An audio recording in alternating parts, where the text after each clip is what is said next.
The morning of July 9th, 1943 found Obergefreiter Dietrich Lang seated in a shallow foxhole near the outskirts of Kursk. The air was thick with dust and the acrid scent of spent cordite, and the distant rumble of German tanks clanging over frozen earth marked the rhythm of the advancing offensive. In front of him lay the M2 60mm mortar, its smooth metal barrel glinting faintly beneath the weak summer sun. To the Panzergrenadiers, this weapon was not just an infantry support tool. It was, by all accounts, the best infantry gun in their arsenal, and capable of firing up to 30 rounds per minute when handled correctly. Yet, as Lang carefully loaded his first round, a creeping doubt gnawed at him. He had been trained extensively on German doctrine, on the supposed supremacy of the Panzergrenadier Corps, on the reliability of their infantry weapons. The manuals praised the M2 for its rapid-fire potential, its accuracy, and its portability. But in the field, these theoretical virtues often collided harshly with reality. Today he would discover how fragile belief could be when confronted with the mechanical and human limits of war. Before we jump back in, tell us where you're tuning in from, and if this story touches you, make sure you're subscribed, because tomorrow I've saved something extra special for you. Lang's squad, numbering just 6 men, had been assigned to a forward position to provide suppressive fire against a Soviet counterattack. Orders were crisp: maintain rate of fire, pin them down until armor arrives. Lang's hands trembled slightly, not from fear, but from anticipation. They were about to test the M2's vaunted capacity in real combat, under the unforgiving conditions that all Panzergrenadiers would face on the Eastern Front: uneven terrain, enemy observation, and the ever-present threat of artillery.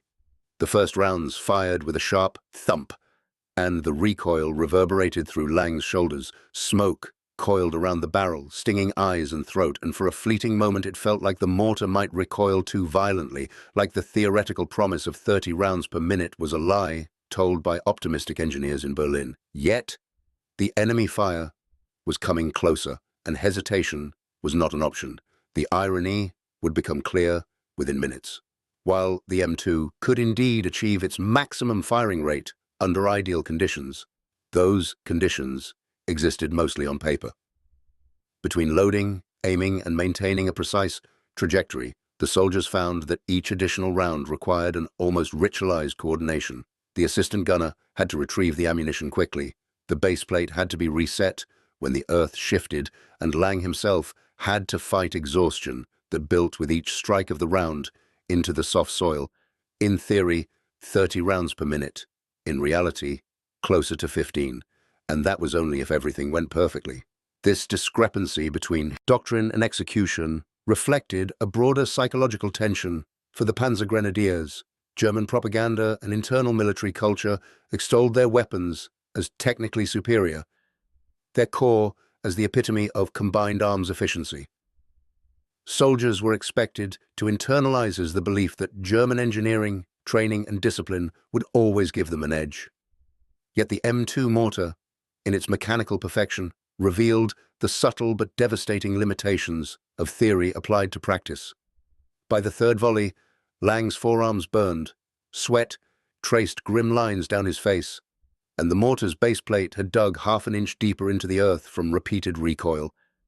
He glanced sideways at Gefreiter Heinz Maurer, who was already visibly winded, muttering under his breath about the impossibility of maintaining such a rhythm. It was not incompetence that slowed them, but the brutal arithmetic of physics, fatigue, and the uneven terrain that no manual could account for. The legend of the M2's 30-round-per-minute cadence was being confronted by the immutable laws of war, and the Panzergrenadiers were learning a lesson no classroom or barracks could teach. The broader context of this moment helps explain the depth of this psychological collision. By 1943, the Wehrmacht was stretched thin across the Eastern Front, relying increasingly on Panzergrenadier units as flexible infantry capable of both supporting armor and holding ground under relentless Soviet pressure. Mortars, like the M2, were designed to provide mobile fire support. Light, fast, and accurate. The official manual boasted a weight of 47 kilograms, a crew of just 2 to 3 men, and an astonishing rate of fire that promised to overwhelm enemy positions. But manuals could not simulate mud, fatigue, or the unpredictability of live fire. Soviet artillery and counter-battery fire forced Panzergrenadiers to move constantly, often displacing the baseplate mid-firing, which disrupted the calculated cadence.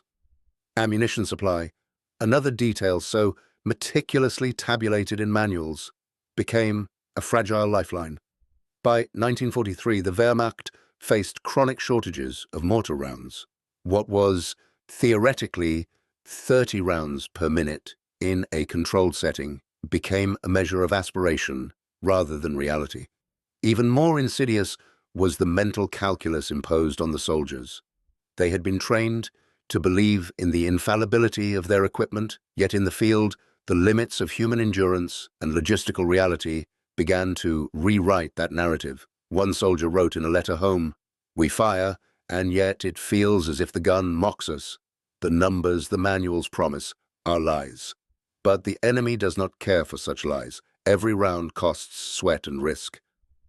This tension between doctrine and reality, expectation and execution, formed the foundation of a quiet psychological shift, a dawning awareness that technical superiority alone could not guarantee battlefield dominance.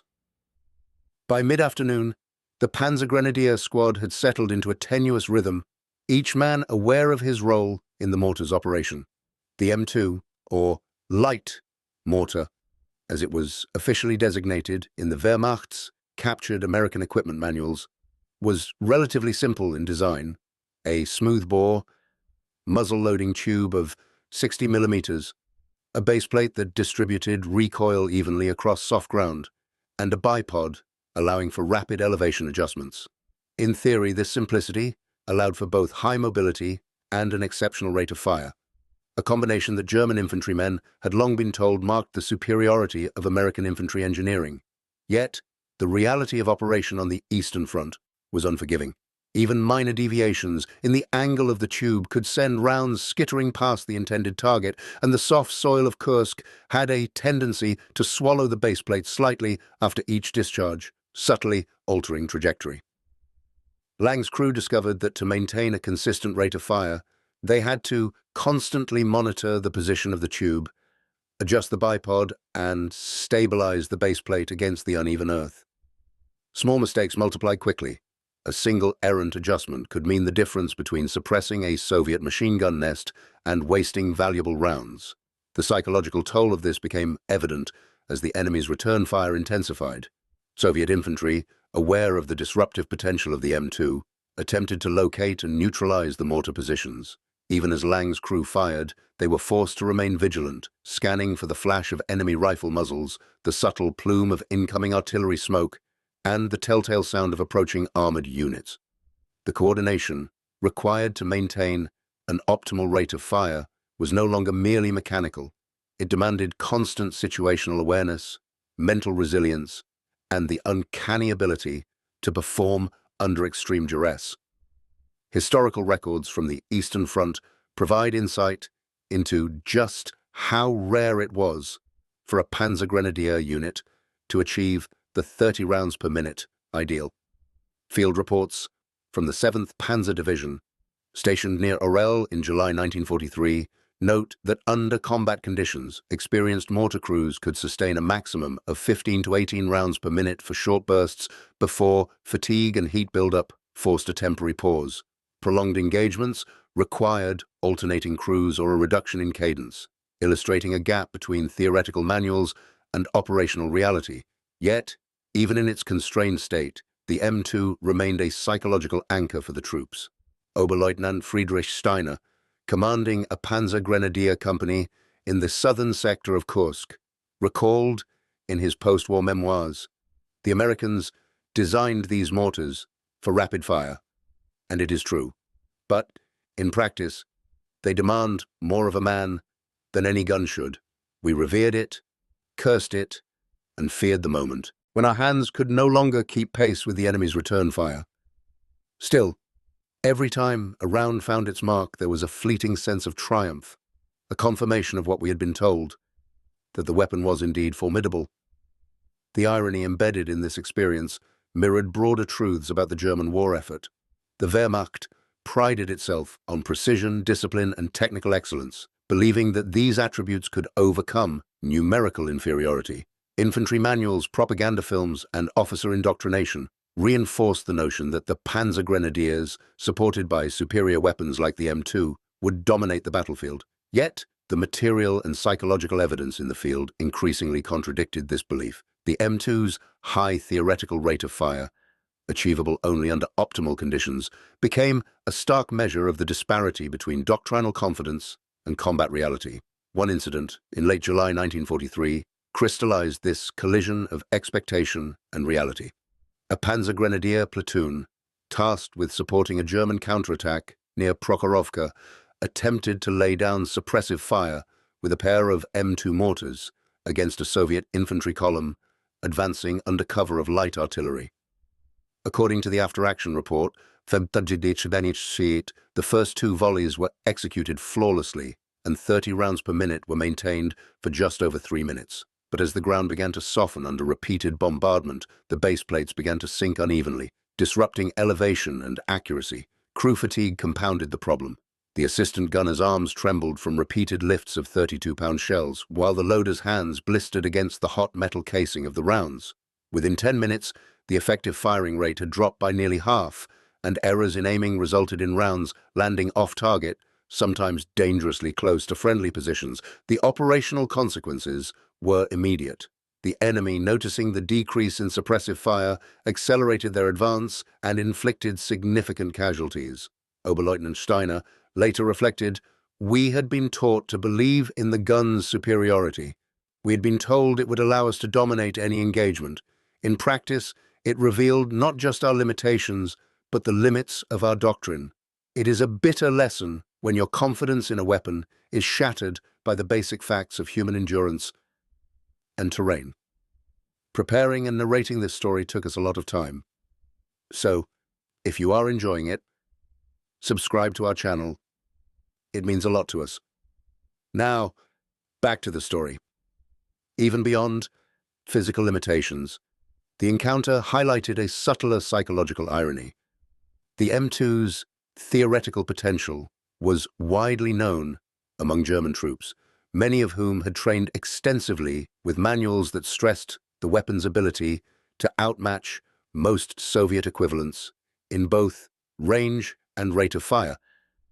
Yet, when confronted with operational realities, the same soldiers found themselves relying as much on improvisation and tactical cunning as on mechanical advantage. This tension between expectation and lived experience, between the best infantry gun in theory and the cumbersome reality under fire, mirrored the larger cognitive dissonance that permeated the Wehrmacht by 1943. In parallel, contemporary intelligence reports emphasized that Soviet mortar teams, while operating with weapons of lesser theoretical sophistication, compensated with sheer numbers and resilience. The 50mm and 82mm Soviet mortars, though slower in rate of fire, were deployed en masse, supported by an industrial base capable of sustaining prolonged engagements. Panzergrenadier accounts frequently note the unsettling psychological impact of this numerical superiority. German soldiers could outgun individual Soviet positions, yet the relentless volume of enemy fire created an environment where theoretical superiority mattered little. A particularly revealing diary entry comes from Gefreiter Karl Hoffmann, serving with the 2nd Panzergrenadier Regiment near Belgorod. "We fire, and we calculate the rounds per minute. We imagine the mortars as perfect machines, but the Soviets keep coming, and it seems no calculation can stop them. Our weapons are fine, our training precise, yet every moment is a reminder that skill and technology are only part of the battle." Hoffmann's observation captures the paradox. The M2 was exemplary, but the war demanded more than excellence on paper. It demanded endurance, coordination, and the ability to reconcile idealized doctrine with the inescapable chaos of combat. By the end of July, the cumulative effect of these engagements began to reshape Panzergrenadier perceptions of their infantry weapons. Reports from multiple regiments indicate a subtle but persistent shift. Officers and enlisted men alike started treating the M2 less as a symbol of German technical superiority and more as a demanding instrument that required constant adaptation.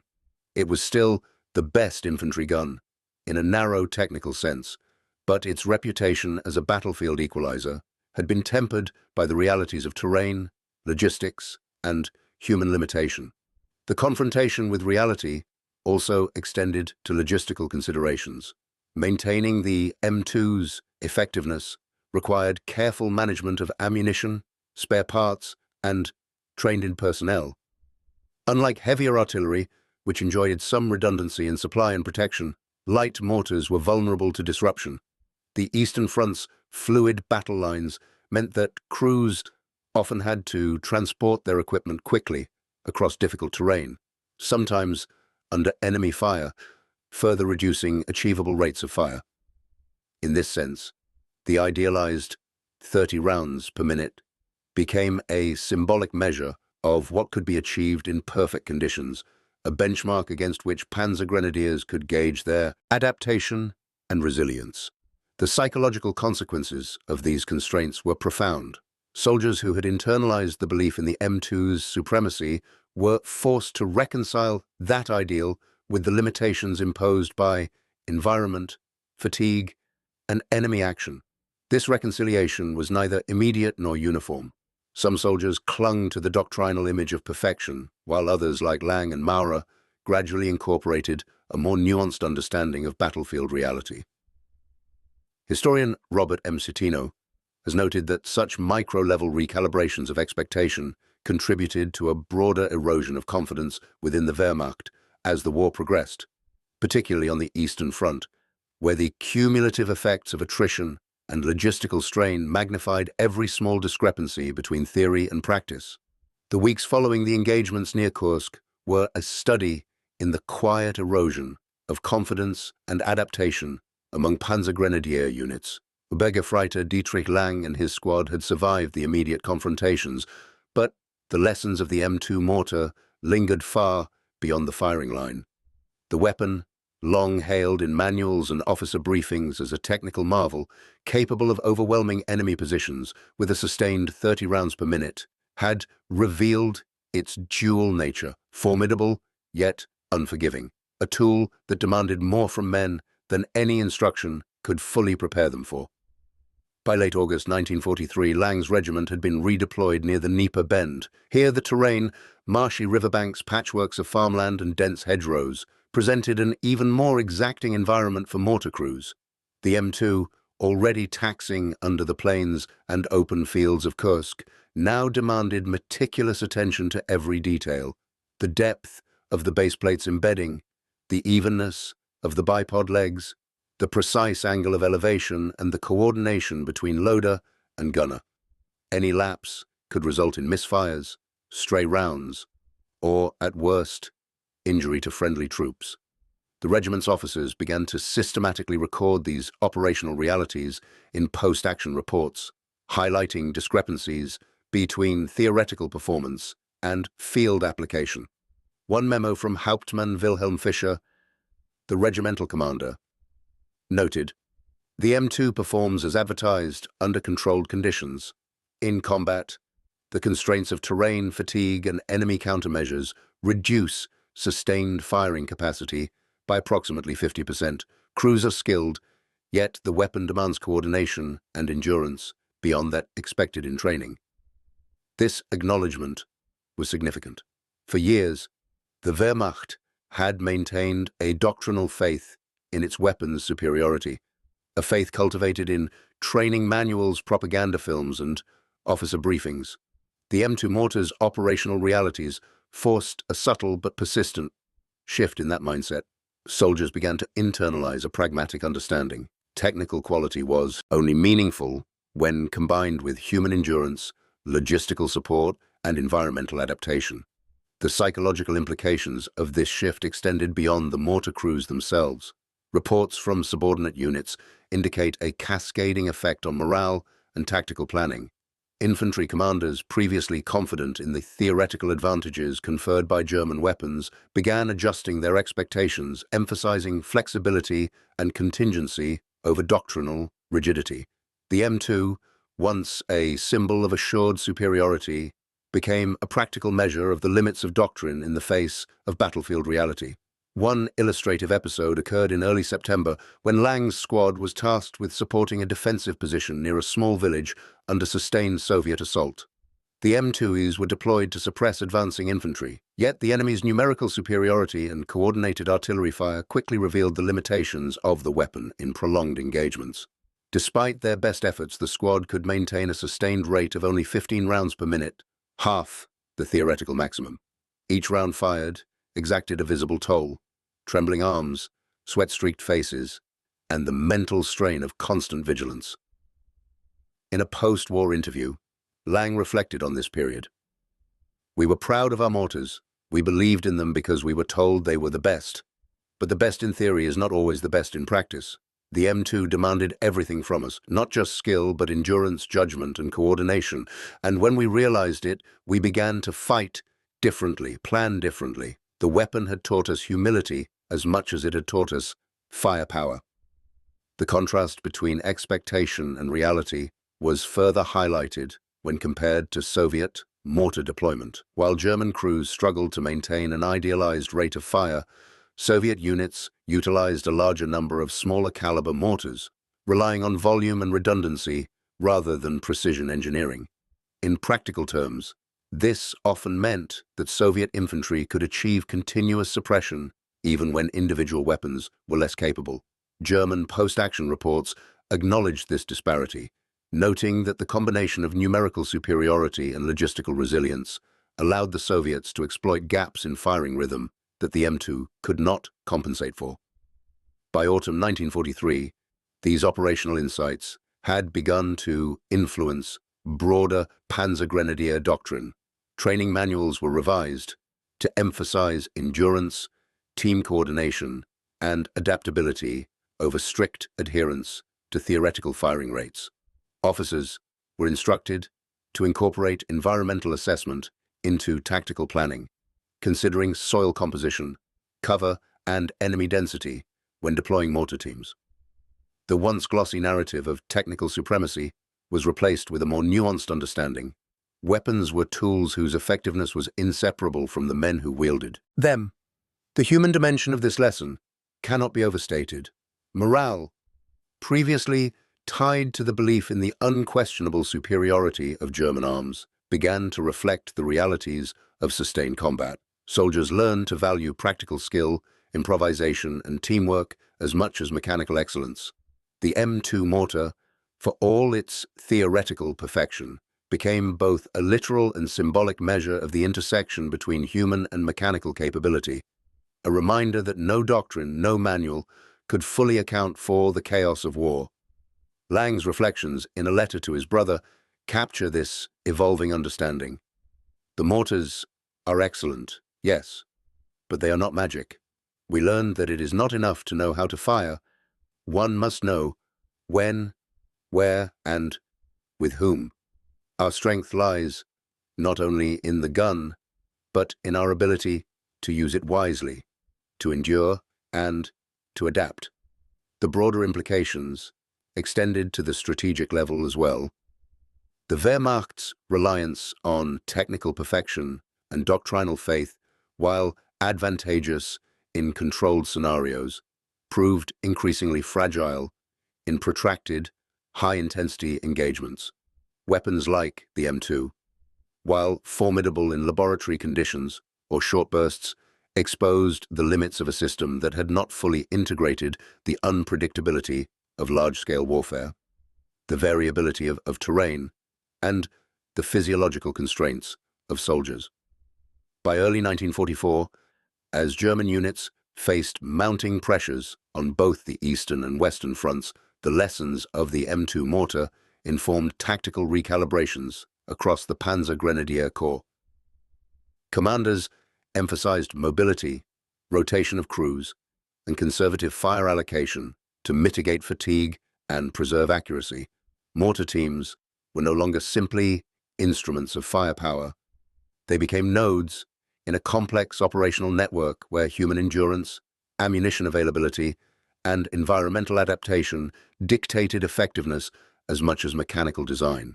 Historians examining this period, including David Glantz and Robert Citino, have noted that these micro-level adjustments reflected a broader cognitive shift within the Wehrmacht. Soldiers and officers alike were increasingly confronted by the dissonance between theoretical supremacy and operational reality. The M2 mortar serves as a microcosm of this phenomenon, a weapon celebrated in manuals and doctrine, yet whose true effectiveness was inseparable from the human, logistical, and environmental conditions under which it was employed. Ultimately, the story of the Panzergrenadier and the M2 mortar illustrates a profound historical irony. A weapon hailed as the best infantry gun, capable of 30 rounds per minute in theory, revealed through its use not only the limitations of human endurance and environmental conditions, but also the fragility of doctrinal confidence in the face of complex, sustained combat. The soldiers who wielded it learned through sweat, calculation, and the steady pressure of enemy action that technical excellence alone could not substitute for adaptation, resilience, and judgment. For Obergefreiter Lang and his comrades, the mortar became a teacher of hard truths. Its barrels bore the scars of repeated use, its base plates sunk into the soil of Kursk and beyond, and its rounds left craters that marked both tactical victories and the relentless cost of combat. And in those craters, etched as much into the earth as into the consciousness of the men who served, lay a lesson that would resonate far beyond any manual. Mastery of a weapon is inseparable from mastery of circumstance, and the truest measure of a soldier is not how many rounds he can fire, but how he reconciles expectation with the relentless reality of war. By the end of the war, the legacy of the M2 mortar within the Panzergrenadier Corps was thus a paradoxical one. It remained a technically exceptional weapon, celebrated in post-war histories for its design and firepower. Yet it also stood as a testament to the psychological and operational lessons that could not be captured in any manual, that even the best equipment demands more than faith. It demands endurance, ingenuity, and the acceptance that in war, no ideal survives, contact with reality unchanged.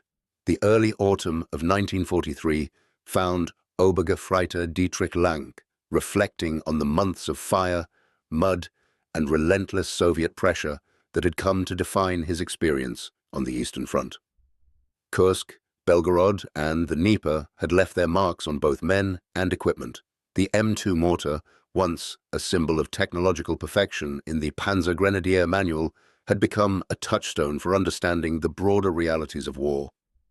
The interplay of human endurance, environmental challenge, and mechanical reliability. Lang wrote in his small field notebook, one he had carried since the opening weeks of the campaign. The mortar is a fine weapon, perhaps the finest of its kind. Yet, it is not the weapon that wins, but the men who wield it wisely. I have learned that precision in theory does not always equal precision in practice. The battlefield has its own rules, indifferent to our manuals or expectations. This reflection encapsulates a profound shift in the Panzergrenadier mindset. For years, German military culture had emphasized the supremacy of engineering and doctrine. Soldiers were trained to trust in the inherent quality of their weapons, to internalize the notion that technical perfection could compensate for numerical inferiority. Yet the M2 mortar's operational history revealed that no weapon, however well designed, could overcome the immutable constraints imposed by fatigue, terrain, or enemy action. Field reports from 1943 and 1944 corroborate Lang's observation. The 7th Panzer Division, the 2nd Panzergrenadier Regiment, and other units consistently noted that while the M2's rate of fire and accuracy were exceptional under controlled conditions, the realities of prolonged engagement, soft or uneven terrain, repeated displacement of the baseplate, and the cumulative effects of human fatigue demanded a constant recalibration of expectations. Soldiers could approach the theoretical 30 rounds per minute only in short bursts, and sustaining even half that rate required exceptional coordination and endurance. Yet the story of the M2 mortar was not merely one of limitation, it was also a story of adaptation, ingenuity, and human resilience. Panzergrenadier crews developed techniques to compensate for the constraints they faced. They reinforced base plates with sandbags to maintain stability, rotated gun crews to preserve firing rhythm, and improvised rapid-fire drills that allowed sustained suppression despite fatigue. These adjustments, often undocumented in formal doctrine, reveal the capacity of soldiers to learn from experience, to innovate under pressure, and to reconcile the ideals of engineering with the realities of combat. The psychological dimension of this adaptation cannot be overstated. Soldiers who had been taught to trust implicitly in the superiority of their weapons were forced to confront a cognitive dissonance. The M2 was extraordinary in design, yet limited by the human and environmental factors that manuals could not fully capture. This realization, difficult and often humbling, reshaped the Panzergrenadier approach to warfare. Confidence became tempered by caution. Doctrine became tempered by observation, and technical skill became inseparable from judgment and endurance. Historical accounts suggest that these lessons extended beyond individual units, influencing broader tactical thinking within the Wehrmacht. Commanders increasingly recognized that theoretical firepower was insufficient when divorced from logistical and human considerations. Mortar deployment strategies began to emphasize rotation of crews, staggered firing schedules, and careful assessment of terrain to maximize effectiveness.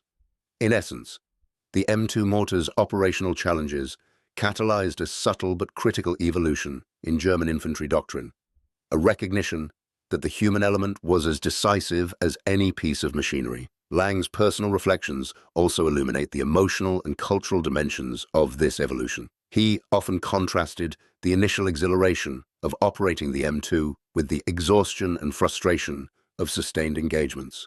The mortar's smooth, gleaming barrel and meticulously engineered baseplate promised power and precision, yet the soldiers who depended on it learned that mastery was not conferred by the weapon alone. Each round fired was a negotiation between skill, endurance, and circumstance.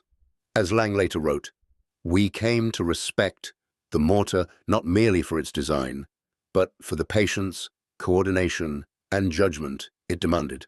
The gun did not serve us, we served the gun. And, in serving it, we learned the limits and strengths of ourselves." The broader strategic significance of the M2 mortar's lessons emerges when examined in context. The Eastern Front, in 1943 and 1944, was characterized by attritional warfare, massive troop movements, and the relentless pressure of industrialized armies. German doctrine, rooted in confidence in technical superiority, faced increasing strain under these conditions. Weapons like the M2, while exceptional in specification, became instruments through which soldiers and officers confronted the limits of doctrine, the demands of endurance, and the unpredictability of enemy action. Comparative analysis further underscores this point. Soviet infantry, often operating with numerically superior forces and weapons of lesser technical sophistication, could achieve continuous suppression through volume and redundancy. The Germans' reliance on precision, speed, and theoretical performance revealed its fragility when contrasted with the practical, relentless application of massed firepower by the enemy. The M2 mortar, therefore, becomes a lens through which the operational and psychological challenges of the Wehrmacht can be examined. The interplay between equipment, human capacity, and battlefield reality. The legacy of the M2 mortar extended well beyond the immediate combat experience.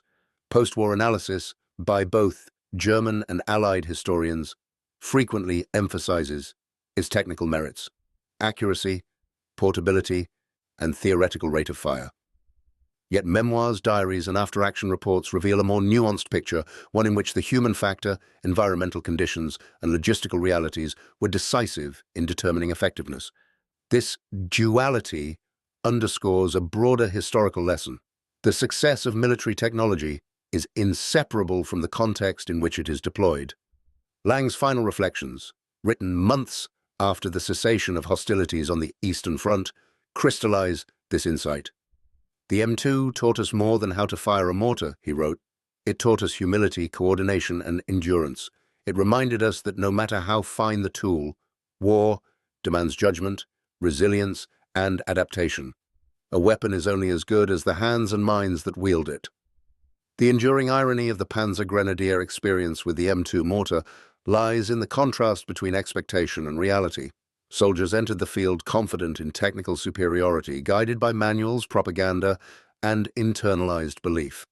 The battlefield, however, operates under its own laws. Fatigue, terrain, enemy adaptation, and chance, they all interact to shape outcomes.